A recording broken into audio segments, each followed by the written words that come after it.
What's up, party people? It's KeysDAN with RadioWhat.com, DJLittleRock.com, coming to you live and in living color from the Radio What studios. And this is my podcast, What Makes You Famous? It's an extension of the RadioWhat.com internet radio station that I've been running for quite some time. And if you need DJ services, where do I always send you? DJLittleRock.com. One more time, DJLittleRock.com. Check availability and get a free price quote, and maybe you can have me at your next event. You know I like to party with the people. The people need to be entertained. Are you not entertained? Let me entertain you. Speaking of entertainment, today on the program, I have Elijah Jenkins out there from Manchester in the UK. A-OK in the UK. I just made up a song. I don't know. It sounded like another song, but I just made up a song about the UK because I'm kind of an Anglophile. My wife and my child, all kind of Anglophiles, really like things UK. I mean, we appreciate where we live here in the US of A, but we like the UK stuff. In fact, my wife is probably out there watching Doctor Who right now. Yeah, probably. She's been going through the hundreds, thousands of Doctor Who programs. She's on the Fourth Doctor, Tom Baker, the one that I grew up with back in the 80s. Yeah, so in the 70s and 80s, I guess, is when I started watching Doctor Who. But I digress, as I often do.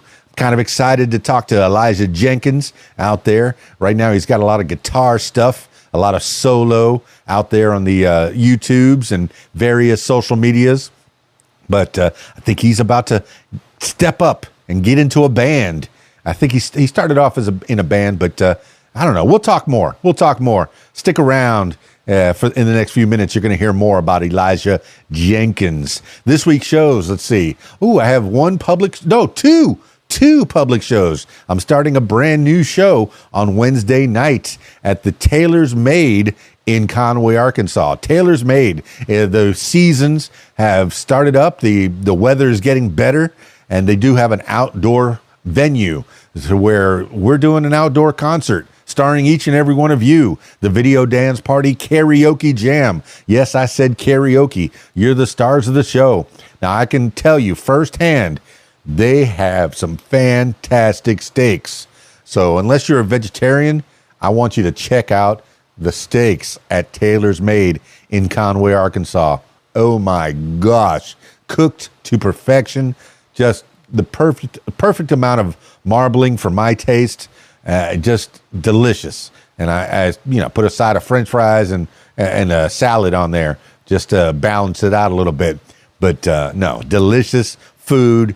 And always a good time. They're giving me the honor and the privilege of starting the show this year. It's been my friend Brock for the longest time, and now I guess he stepped down or stepped away, and they've hired me at Taylor's Made. I'm kind of stoked to be doing that show. It's been quite a few years, and that venue used to be something else, and I did one show there.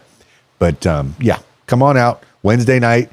We start at 7, and I think we go until about at least 9:30, maybe 10 in the evening over at Taylor's Made in Conway, Arkansas, right off of Baker's Way. If you're going down I-40, I think it's Baker's Expressway or Baker's Way to get to 365.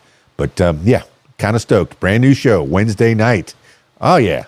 And then on Friday night, still looking for Monday, Tuesday, Thursday regular gigs. Those would be cool if I could get some Monday through Friday video dance party karaoke jams. Kind of stoked about that, or kind of excited to find new shows Monday, Tuesday, and Thursday. But Friday, I'm at my usual Friday night gig. Been doing that on and off for almost 20 years now. Almost 20 years. It's the Rab in Conway, Arkansas. The Video Dance Party Karaoke Jam. I can tell you, last Friday was crazy good. We had so many singers. They had pool players. In fact, let me tell you, the Rab on Friday nights, they got a full bar, kitchen's open, pool tournament. They have 10 diamond-style pool tables. And yes, I said they have a pool tournament. If you want to try your hand at playing pool and possibly make some money while you're doing it, come on out to the Rab on Friday night in Conway, Arkansas. That, my usual gig. Love being there. Friday nights. I know at the beginning of the week, I'm excited for the end of the week already at the Rab on Friday night. Starts at 8 p.m. until 12:30 in the AM. So 2 public shows this week.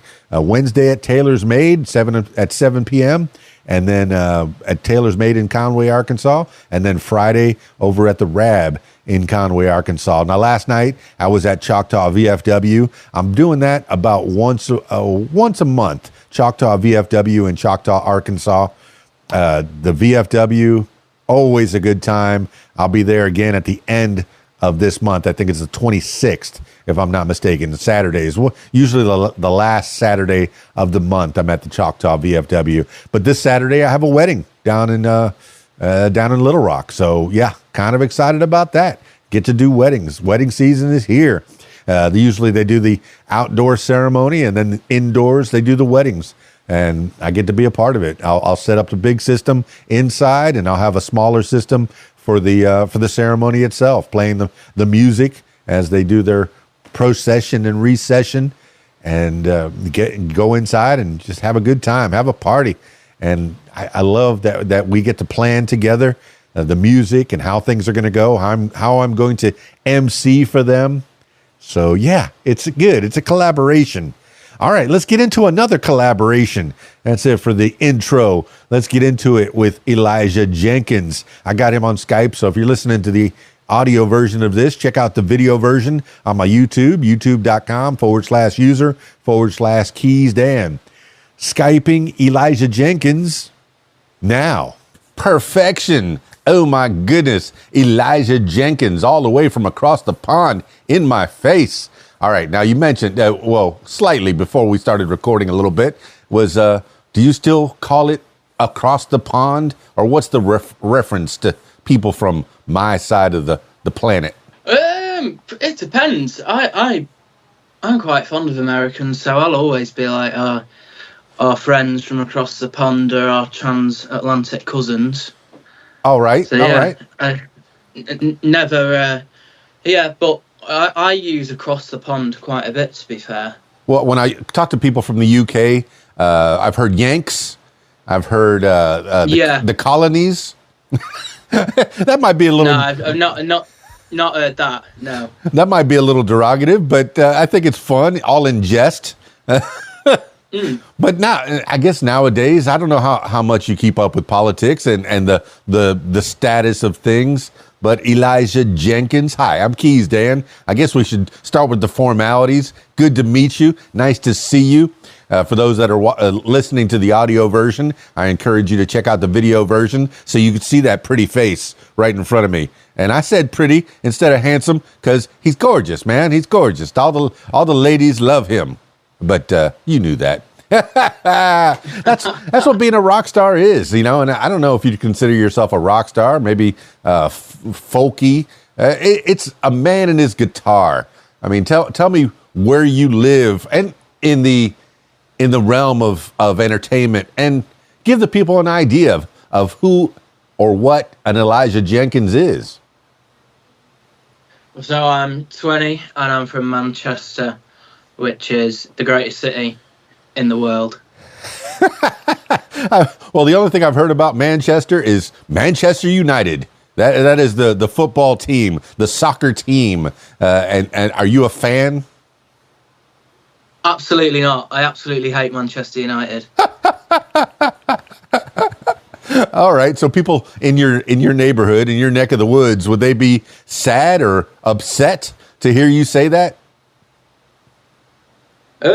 It's a mix, but I support Liverpool, so I support Man United's biggest rivals. So sometimes they have to keep quiet because Liverpool are doing well and Man United are doing absolutely terrible. So yeah, I have to keep my gob shut to keep this pretty face. All right. Well, I mean, from this side, history and world events, it hardly ever gets taught in schools anymore. It did when I was in school, but the people from Liverpool, what do you know about Liverpool? The Beatles, and that's all. That's pretty much it. It's true. Yeah. It is true. Well, I mean, so tell me, as a young man, you said you were 20? Yeah, that's correct. My goodness, you were at the beginning of everything, which is probably why it's very hard to find you online. I found your music. I found certainly the song Stay Tonight and quite a few other things under a topic on YouTube. And I know I'm going to get into social media because you've grown up with social media. You've never had a time before people were online sharing things, sharing themselves, sharing their craft, sharing what they do, what they can provide for society. It's all on social media. It becomes a caricature of most people. Most people only show you the best side of themselves on social media. But you, as an artist, you have to be a presence in social media to get yourself heard out there. You can go door to door with your guitar and busk, on the streets with your guitar case in front of you, and people throw money in there. And that's a way to make dinner money. But to get any real footing, you have to be on social media. And all I found on you, besides the streaming, there's plenty of streaming, and I have all those links as well. But I found your Facebook, and I found on YouTube, which is where I always start first when I'm talking to a musician, and I found a topic. Do you have a YouTube page? No. Well, all the music goes out on YouTube Music, but that's not the thing that seems to be on trend at the minute. It's Instagram, which I'm on. So if people want to follow that, it's Elijah W. Jenkins.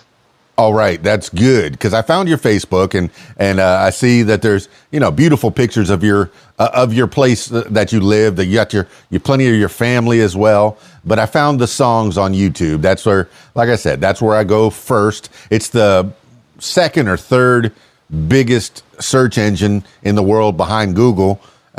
So you either Google something or you YouTube something to figure things out. Now, well, okay, so I'm starting there with social media, and seeing what your presence is and what you think about it as a young man, because, I grew up before we can go online. When you wanted to meet up with somebody, you had to call them on the phone. Hopefully they were home, because there's no cell phone.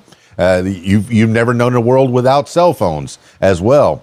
And if somebody says they were born in the 1900s, ooh, that's old, because you were well into the 2000s when you were born.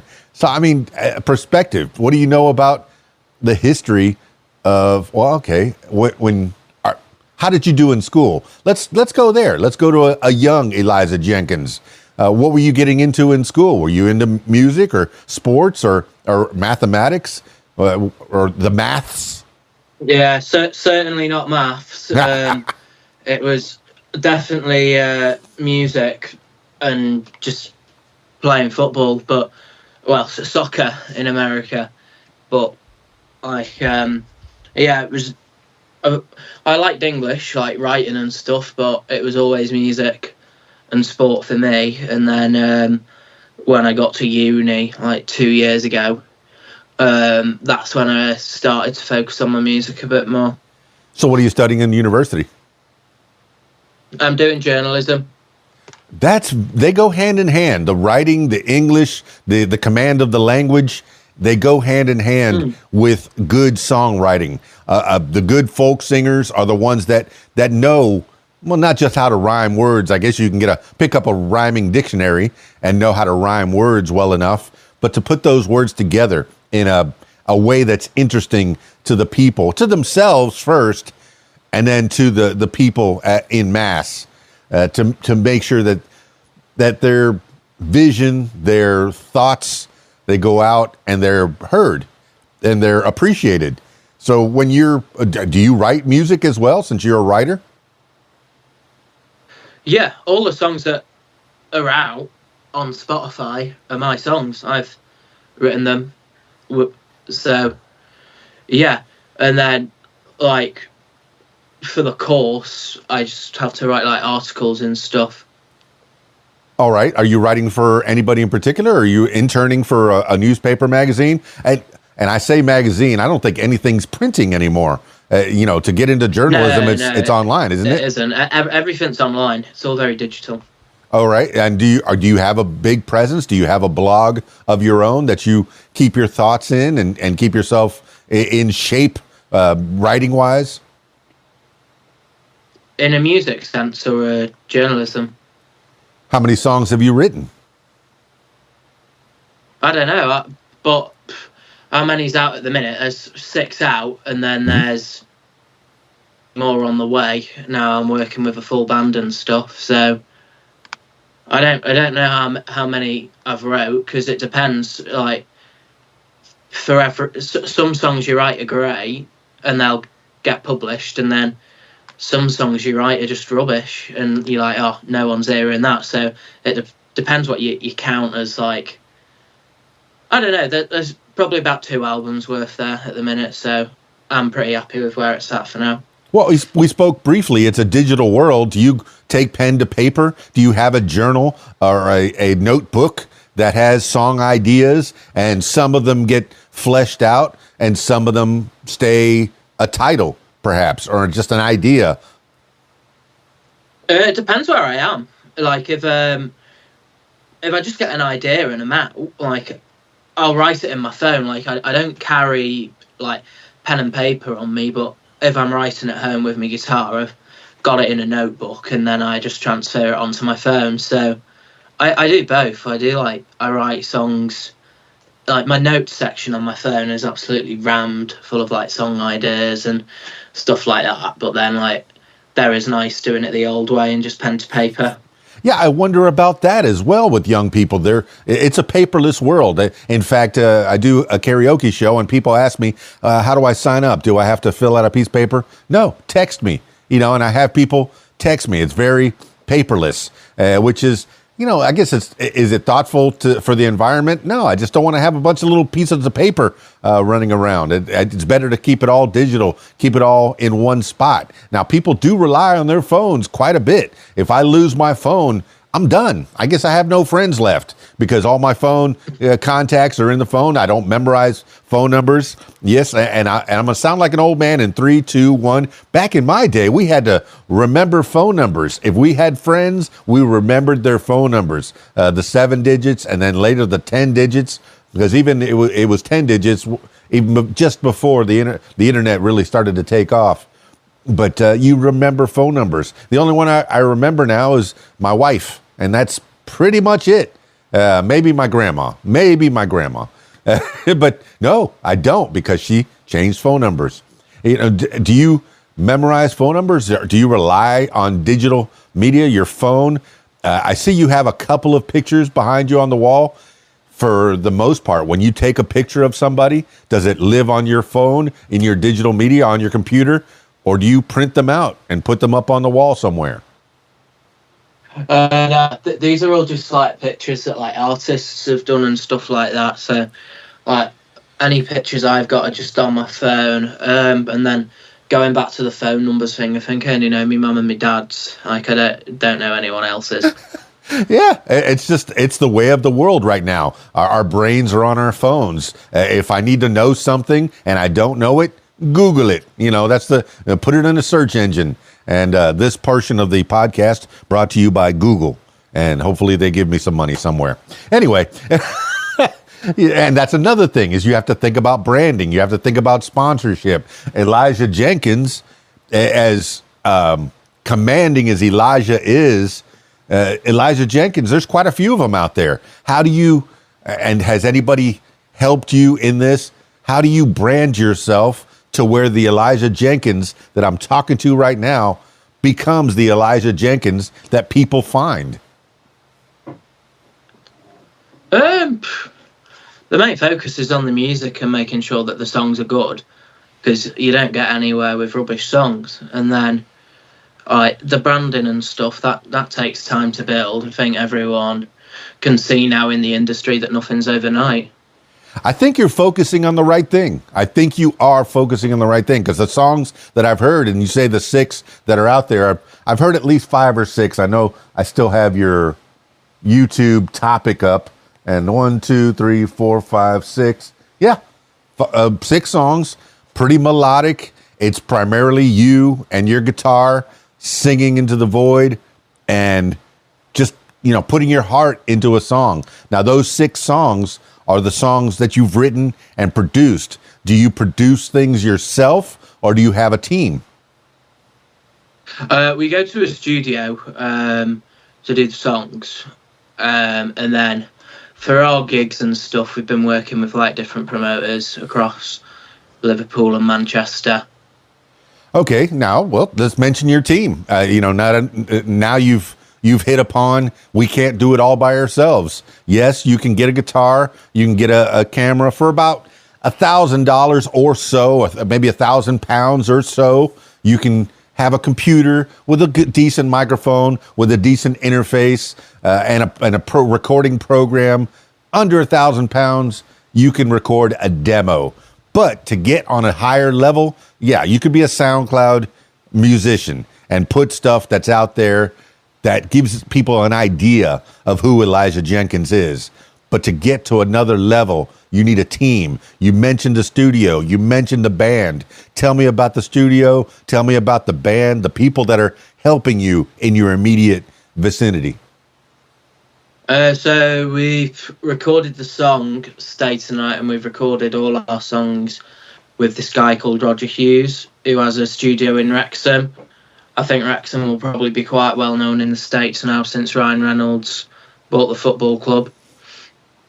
And then the band, it was me and Bobby from summer 2024, and then we added bass and drums in from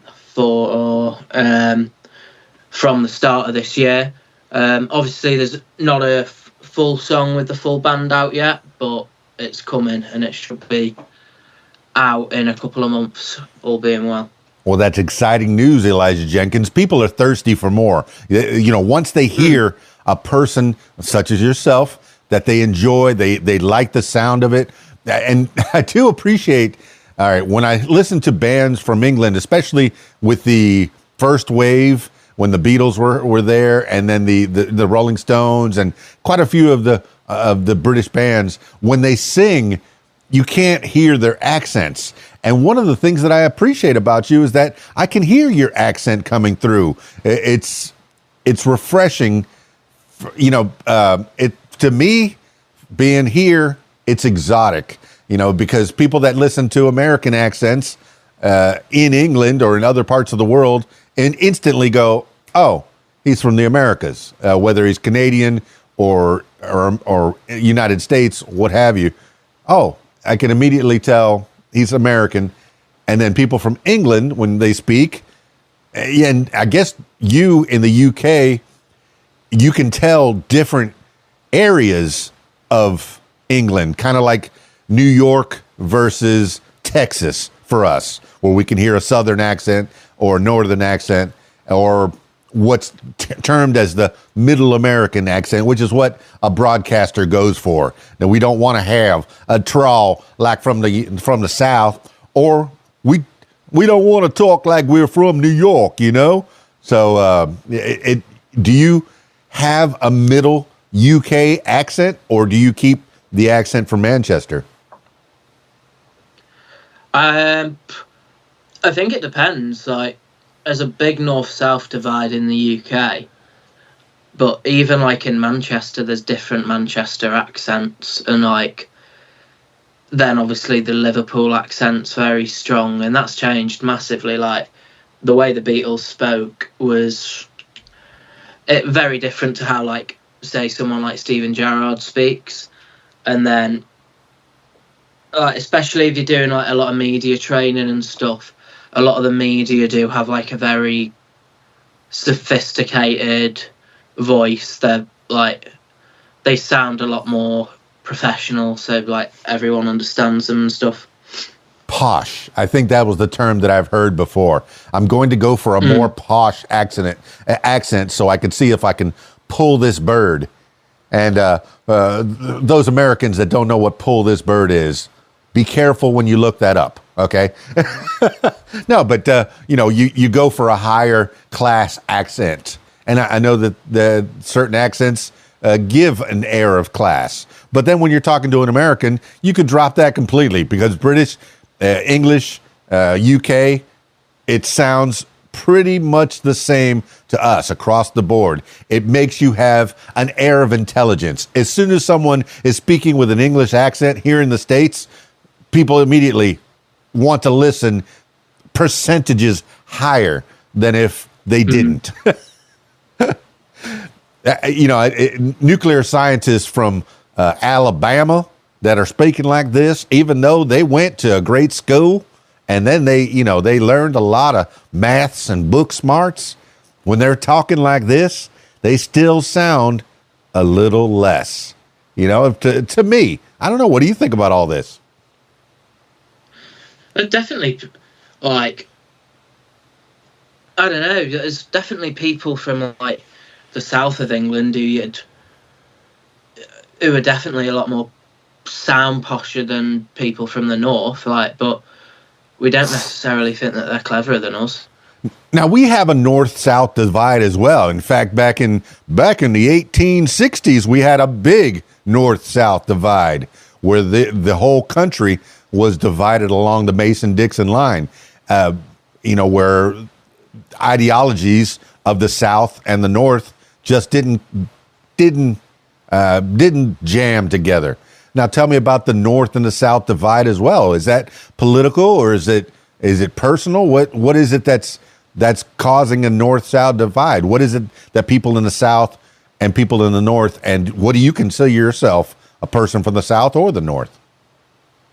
I'm definitely not from the South. Like, the South is below Birmingham, and I'm like 2 hours up from Birmingham. American. So, don't know geography. American. Yeah. Dumb American. Yeah, so like, imagine Birmingham's like slap bang in the middle, and then like Manchester's up here, and then like the South's obviously like down there. So like, we're miles away from what the so-called border would be. But yeah, it does stem back to like the 80s with Margaret Thatcher when she was Prime Minister. And she basically cut all the funding for the North.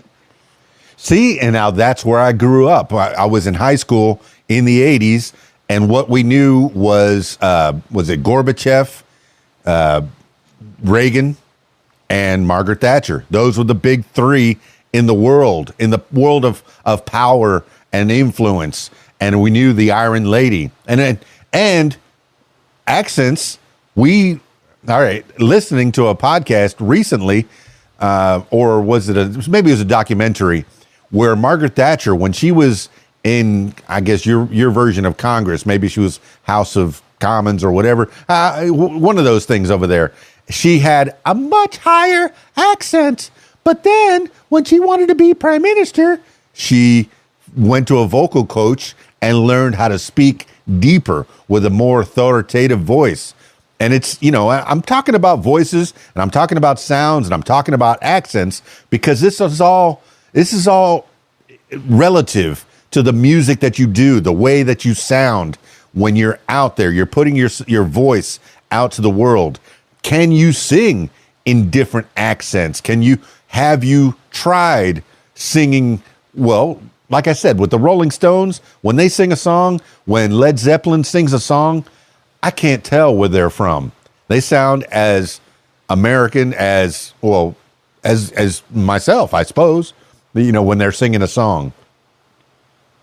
Yeah, I'm not going to change the way I sound for anyone. But like, there's enough people who like it, and there's enough people streaming it and enjoying the songs where I don't feel that need to change. Like, the style of music can change. Like, started off acoustic guitar and singing, and now we're looking at moving into a full band. But I'm not going to change the way I sound. I'm very proud of where I come from. So, and there's too much commercialization in the world. Recent example, Arctic Monkeys, Alex Turner, the frontman's got a very strong Sheffield accent, and then he gets a bit of fame and he's talking like he was born in the USA. So I'm not going to change the way I speak or sound for anyone. Like, I'm a very proud Mancunian, and it's always going to be that way. Well, then again, it's natural when you move to a certain place to pick up a little bit of their accent. Yes, the first time Madonna went to England, I think she was speaking with an English accent in about 3 days. And Gwyneth Paltrow probably the same. In fact, I think when Gwyneth Paltrow was first starting in her career, people thought, oh, that British actress. No, she's from the States. I think she was from California. But you're tending to pick up an accent. I'm trying not to get your accent. I'm trying not to be that American who tries to speak with a British accent. And you notice I did the Cockney thing when I said British, right? It's standard. Where for us, the most British is Cockney. And from what I understand, that's people in the streets, people of a different class. What is the difference between a Cockney and a Manchester and a Liverpool? And then when I listen to the very few times that I've heard the Royals speak, they mumble. I think I love accents, but and I know I'm hung up on it right now. But the difference. Do you speak Cockney? Can you get into that? No, because like Cockney's like near London, and that's 4 hours away from me. So. But when you're watching movies, what are your favorite types of movies, types of entertainment, television shows? I watch a lot of BBC. In fact, my wife is going through hundreds and hundreds and possibly thousands of Doctor Who episodes. She's on the Fourth Doctor, which is the Doctor that I grew up with, Tom Baker. But she's on that, and she's watching every Doctor Who episode. She has to be six to 700 deep right now. And I'm listening to their accents as well. But tell me the entertainment that you like to consume. To be honest, I've actually never really been big on TV and watching TV. If I watch a few things that the BBC have done, such as the Office UK version. I know that there's a US version, and I've seen a few episodes of the US one, but I'll always stick by the UK version. It just suits my humour a bit more. And then films are quite, even though it's quite an American film, The Wolf of Wall Street's a very good film. And then Ted 1 and 2 are both quite good as well. I think they're quite funny. What was the last part? Ted what? Ted, just like Ted 1 and 2. Ted 1 and 2. Okay, About I need the teddy bear who comes alive. Okay, I think I've seen the first one with Mark Wahlberg. Maybe is the guy. Yeah. Oh yeah, I think I've seen the first one. I haven't seen the second one. But you're talking about The Office. The wife and my wife and child and I, we've seen every episode of The Office because my child got into it. So we said, well, okay, let's watch the whole Office. But because we're kind of Anglophiles, we like all things British because we appreciate the humor from England. They watched, and I watched a few of them. I was in and out having to go to work and such, but they watched the entire UK Office as well. Now, it was hard pressed not to make parallels between the US Office and the UK Office and say, oh, that character is kind of like that character, and that character is kind of like that character. But I do enjoy and I appreciated the UK Office very much. And, I guess they're watching the IT, and they do. We have a big, giant TV, and that's a big source of our entertainment here. I don't go to the movies anymore. Have you been to the movies lately? Have you been to a theater or a drive-in? Are there any drive-ins? No, we don't have drive-ins in the UK. I think they tried to take off a bit over COVID, but it never really caught on. And then I've not been to the cinema for 4 years because my opinion on the cinema is if I'm going to go in and spend 2 hours doing something and walk out and think that wasn't very good, I will think of a million other ways I could have spent the 2 hours. So I just save myself the time and just do something else. Well, Elijah Jenkins, that parallels, that gives you a lot of responsibility when you're perfecting your craft, when you're putting on a show. You want to put on the best possible show that you can because, yes, it is hard to get people off of their couches, away from their big screen TVs, away from their video game consoles, to get them out into the world and go and see an Elijah Jenkins show. Are you performing out on the streets? Do you have gigs that you do? And how long have you been doing those gigs? And I want to talk about COVID a little bit later, if you'll remind me. We're 5 years out of COVID now, and I want to know how that affected you 5 years ago. But tell me about the gigging that you do. Yeah, so we're gigging in like clubs and bars at the minute. So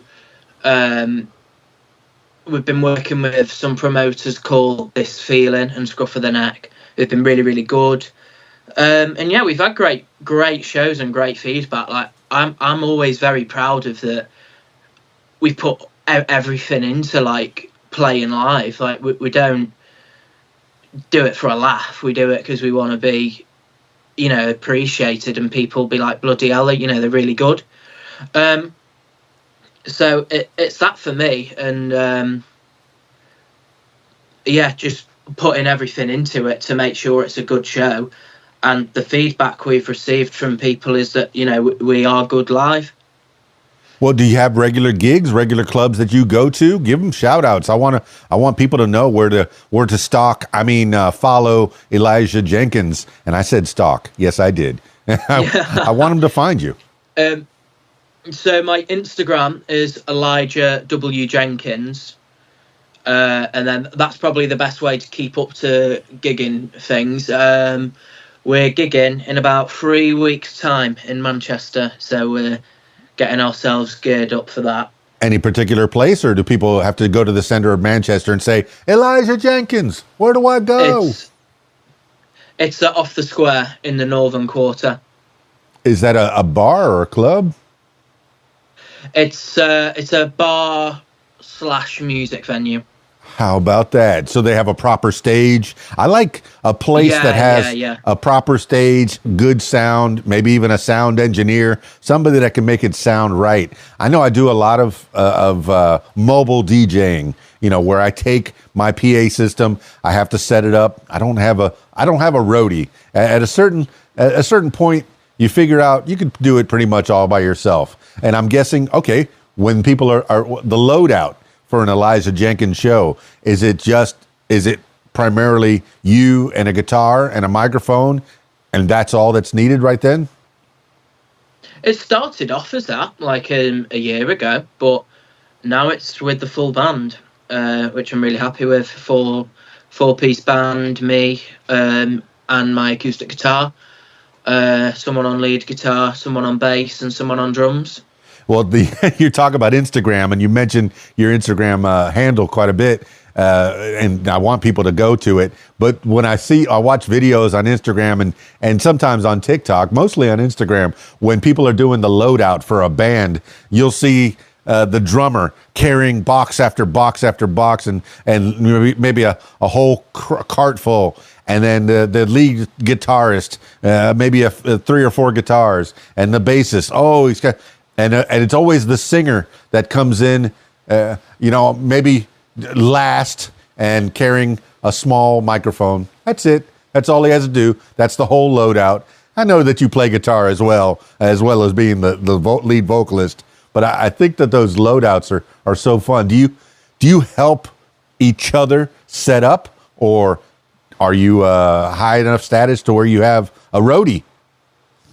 No, we don't have a roadie just yet. Maybe one day. We help each other set up, and then obviously we'll do like a full sound check and stuff to make sure everything sounds good, because that's the main thing. You don't want people not being able to hear it, or being like, I could hear the band, but I couldn't hear the singer.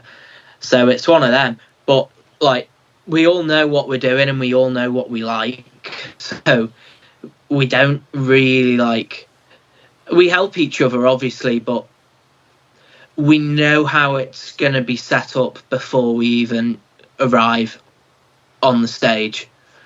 Well, that's where a good sound engineer comes in. Do you have you played at venues to where there is a sound engineer in front of you that is helping you mix the sound? Have you had, I guess I call those are bigger venues. You could have 12 people, or you can have 1,200 people. It's the similar setup. You have an engineer that has a good ear with a good set of headphones, or maybe no headphones at all, just making sure that the sound is just right in the crowd. Have you played those kind of venues where you have somebody that's helping you? I'm pretty sure every gig we've done's had a sound engineer, to be fair. So we've think we've been quite lucky, but I think the only one I've had to like do something myself was just playing in a pub, just like a Christmas like acoustic set, but that wasn't too hard. That was literally just plug in a mic, plug a guitar into an amp, and off you go. But whenever we've been working with the promoters that we work with and in the venues that we play in, like we've had really good sound engineers 9 times out of 10. So yeah. That is very fortunate that you have that. It's so valuable because I've heard in, there was a small club in Miami, Florida, when I lived down there, and people had to set up their own sound, their own, they had to turn up their own volumes on their individual amplifiers. So you'd have a bass that was overpowering the lead singer, and then the drums were just too loud because they weren't behind plexiglass and the venue was small. So it became a big chaotic mess of sound. And if you had, even in a small space, you can fix sound problems if you have a proper engineer. If you put the drummer behind some plexiglass and you make sure that all the volumes are set level on everybody's individual amps and they're all plugged into a big mixing board. That way there's one person in control of all the mixing. And it's the same in recording as well. You say you've been to a recording studio. Which studio was it? So we went to the ASIC Studios in Wrexham, which is in North Wales, which has been really good. That's run by a guy called Roger Hughes. So yeah, worked with Rog for the best part of a year, coming up to 2. It's nice to develop relationships with people that know. When you walk in there, is there rehearsal, or are you rehearsing ahead of time and having your songs nearly, if not fully, formed by the time you get to the studios? Yeah, by the time we're in the studio, the songs have been played in rehearsals loads of times, and before we go into the studio, we play the songs live in front of people to see what the reaction is, and if people enjoy it, then we're like, right, let's go into the studio and let's think about how we can produce this song, how we can get it out there, stuff like that. So the songs, when heading into the studio, are nailed. It's just a case of getting in, recording it, saying thank you very much, and then getting it out. Yeah, if not, you're wasting people's valuable time. To get someone in there, it's costly, whether you're paying them actual money or they're spending their time. It's costly to people. You have to be mindful. So it's nice that you've gone in there and you're fully formed before you get there. Now, because of digital recording, back in the 50s and 60s when recording was new, the whole bands would get in a room and they would all play together. And that's pretty much what you have on all the recordings from that time, is whole bands playing together. Nowadays, you can play the individual instruments and an engineer will put it all together. Behind me, I'm using Adobe Audition. You can see flowing. That's for the audio. And I can take the elements of the audio. If I wanted to break up my voice and your voice and mix them individually, I could do that. Right now I have them all on one track. But with multi-tracks, do you record together as a band, or do you record the individual instruments? So we've actually not done like a song as a full band yet. However, when we did Take a Chance on Her, I played and sung, and then we dubbed the lead guitar in over it. I was in a band before doing my just Elijah Jenkins stuff, and we did everything separately then. So yeah, I think if we did it, when we do it as a full band, it will be done individually, and then we can look at then at overdubbing the parts and stuff. That's what everyone seems to be doing now, and that seems to be the way producers want to do it as well. Yeah, you've got to keep both parties happy. It makes it difficult when you want to perform live and the people in the audience want to hear almost a precise rendition of what was recorded, what they've already heard. They don't mind if you change a couple of words, if you're singing in Liverpool and you change a word that was Manchester and you want to change it to Liverpool just so you endear yourself to that particular area. But for the most part, they want to hear the song as it was recorded so they could sing along, so they can play along in their minds. Oh, yeah, that sounds exactly what I've been listening to for the past year, gearing up to coming to the Elijah Jenkins show. Do you try to play, when you're playing individually and recording individually, you're at the mercy of the sound engineer to put all that together in a certain way.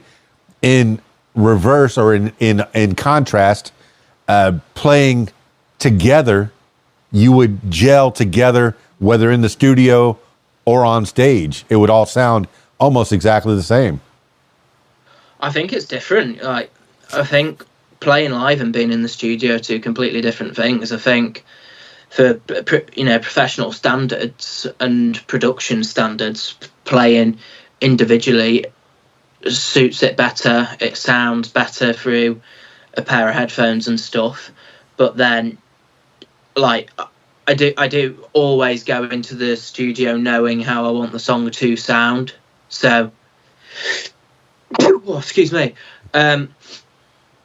So yeah, I do always know how I want the song to sound, and I will tell the producer how I want it to sound. Well, and then, by this, I guess the old trick was you would make an audio production, you would record it, and then listen to it in your car. And that was how most people listened to music, was in their car, on the way to work, on the way to an event, on the way to school. They listened to music in their car. I guess people listen in their rooms as well, but for the most part, when you're home, you're not listening to a lot of music. Some people do. I guess a lot of people do. I listen to music when I'm here, but most of the time when I'm listening to music, it's in my car or at a club. So the way that you test the sound that came out of what the engineer's mind was, you're recording, you listen in the car or on a transistor radio. If it sounds good on a transistor radio, it sounds good anywhere. Out of these little tiny speakers. How do you test whether you like the finished product? Yeah, a lot of it is actually listening in the car, because you've got like two speakers either side and you can check the balances and stuff. Or I just whack on a good pair of headphones that I've got and just test it out, really. And then show it to family, friends, any notes, send it back to the producer and say, we love it, or there's a couple of things here. And then, yeah, just get them to send us another version. But no song of mine will go out without it being listened to and like loved. And then if they're, no song will go out with that needs improvement production wise. I will know that when I come to release the song, it's been given everything. Yeah, I think I'm paraphrasing an old saying, art is never finished. It's like abandoned. So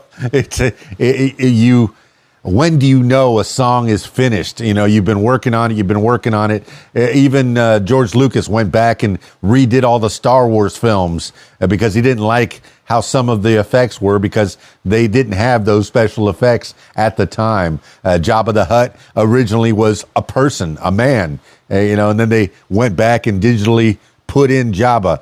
What if you have a tom-tom in the middle of the song, dun, dun, that little tom-tom, and you go, oh, I don't like that tom-tom, or I want more of that tom-tom. Dee, dee, dee, so when do you know a song is finished? Is there time involved? You go, I've been working on this for 3 months. It sounds pretty good.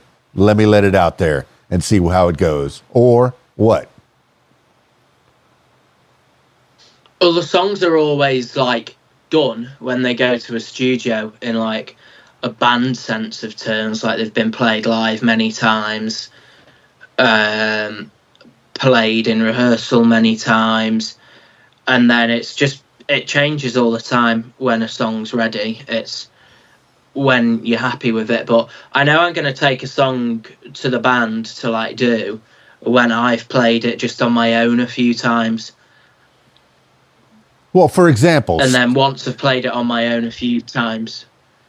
Okay, for example, Stay Tonight. What are you saying? I'm sorry. For example, Stay Tonight.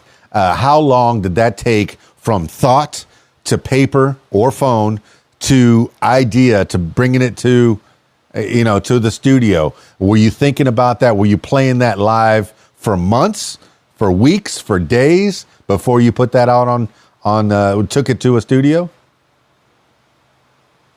Yeah. We played it live a few times because I just wanted to see what reaction would be like. Because over the summer I wrote a lot of new songs, and I was like, right, I want to see what's well received, what isn't well received. So yeah, I wrote Stay Tonight in June, and then obviously it came out at the end of February.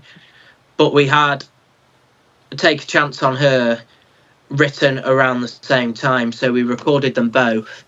So I chose Stay Tonight to come out in November, which did really well, and then decided to put Stay Tonight out in February. We had just a few issues just trying to think what we could do with the chorus and stuff, but I was really happy that we ended up doing the strings with it, and I think it sounds great and everyone really likes it, which is the main thing.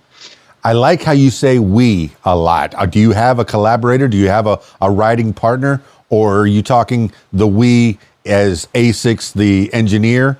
Or who is the we that is putting your music together, helping you?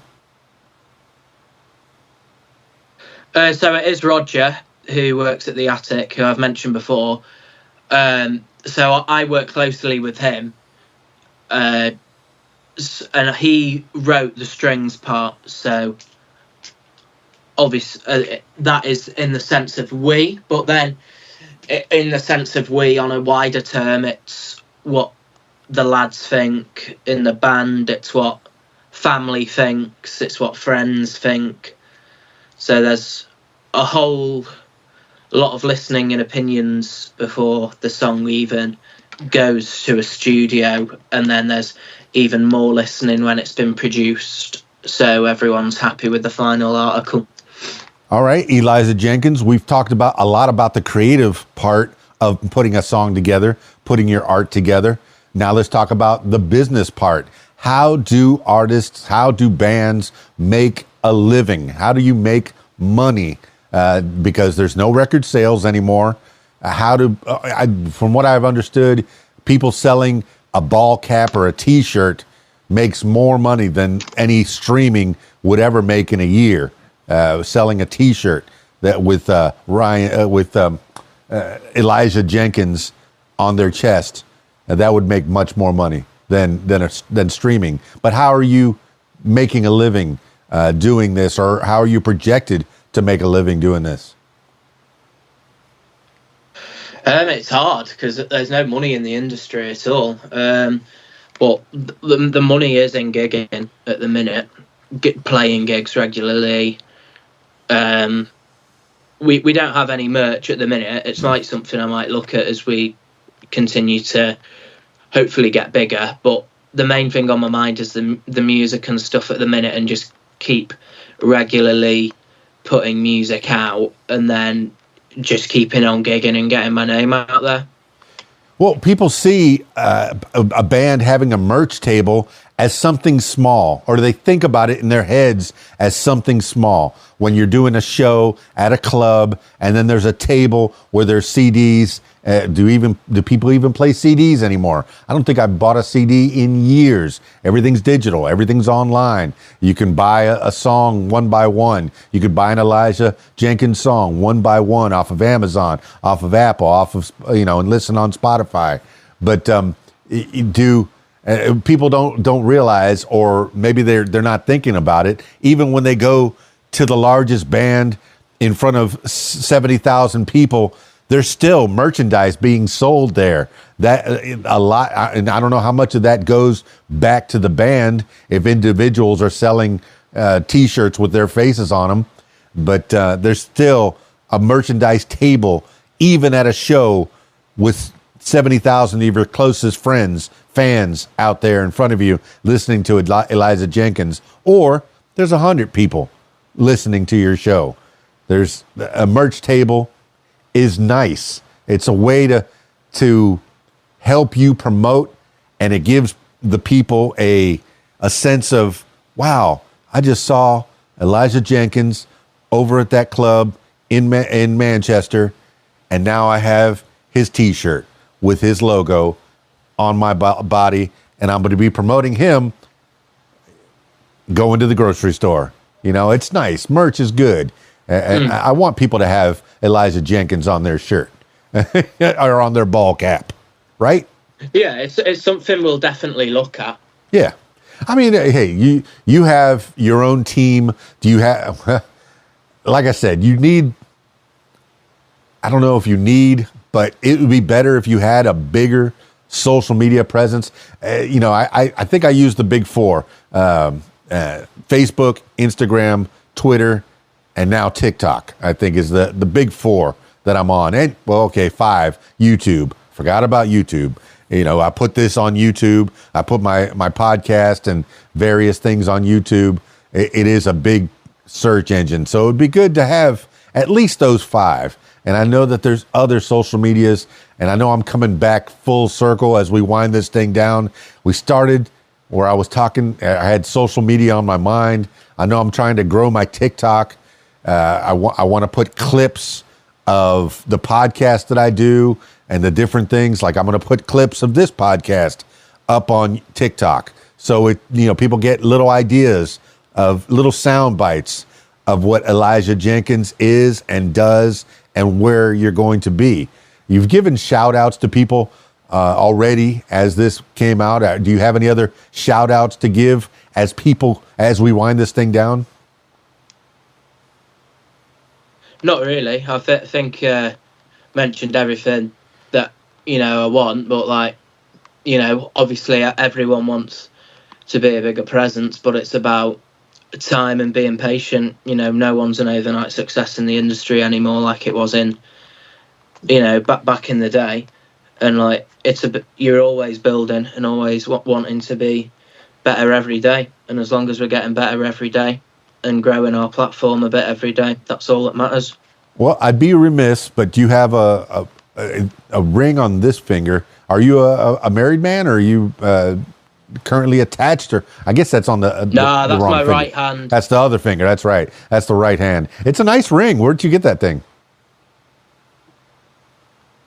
My mum and dad got me this for my birthday, my 19th birthday. So, I've had it over a year now. But yeah, I like it, and I've not got my watch on at the minute, but my watch is silver as well, so it matches it.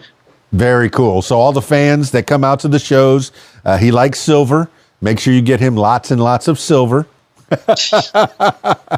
No, hey, look, people get known for certain things. I know that there's some artists that they mentioned one time that they like teddy bears. So every show there's a teddy bear.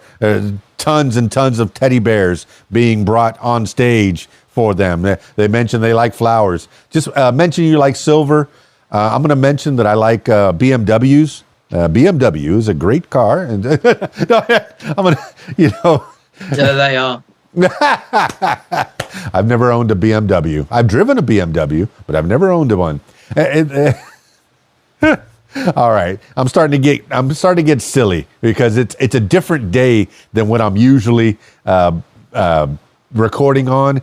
But to accommodate time zones, I'm very happy that we got a chance to talk. My man out there in the UK, Manchester, not Manchester United though. No, terrible. No. He likes the other team. Absolutely not. All right, my man. Look, we've talked about a lot of things. Anything else you want to bring up? Nah, we're all good, mate. Nice one for having us on. Appreciate it. Fantastic. I always finish these things off with last words of the people. This could be words to live by. This could be something that you heard a long time ago. This could be something that a mantra you wake up with every morning, or just whatever pops into your head at this moment in time. Elijah Jenkins, give the last words for the people. Stream Stay tonight and just live every day to the max. Well, there you have it, party people. Elijah Jenkins, 20 years old. He's on the start. He's just at the beginning of what is going to be an impressive and crazy cool. He has the potential of being awesome. Awesome. I don't throw that out as often as some people do, but he's got the skills to pay the bills, and he's got his mindset in the right direction. I'm trying to lead him to branding and social media and, the business aspect of it. And he's thinking about the music. How do I put out a good product? And then we'll worry about marketing it. Smart, creative, talented. If you listen to the 6 songs that he's got there on the various social medias, well, I guess the various streaming sites and YouTube, if you listen to those 6 songs that are produced, he's got some talent. And I love that his Manchester accent pops right through as he's singing his song, telling you the story through verse and chord progression. Beautiful. So beautiful. Thank you so much, Elijah Jenkins, for being on the podcast. I appreciate it. That's it for this edition of What Makes You Famous. Now, if you, yes, you, my loyal listener, if you'd like to tell your story, I encourage you to give me a call, 501-470-6386, or email keysdan@aol.com. That's it for me. It's KeysDAN, RadioWhat.com, DJLittleRock.com. Peace. I'm out of here.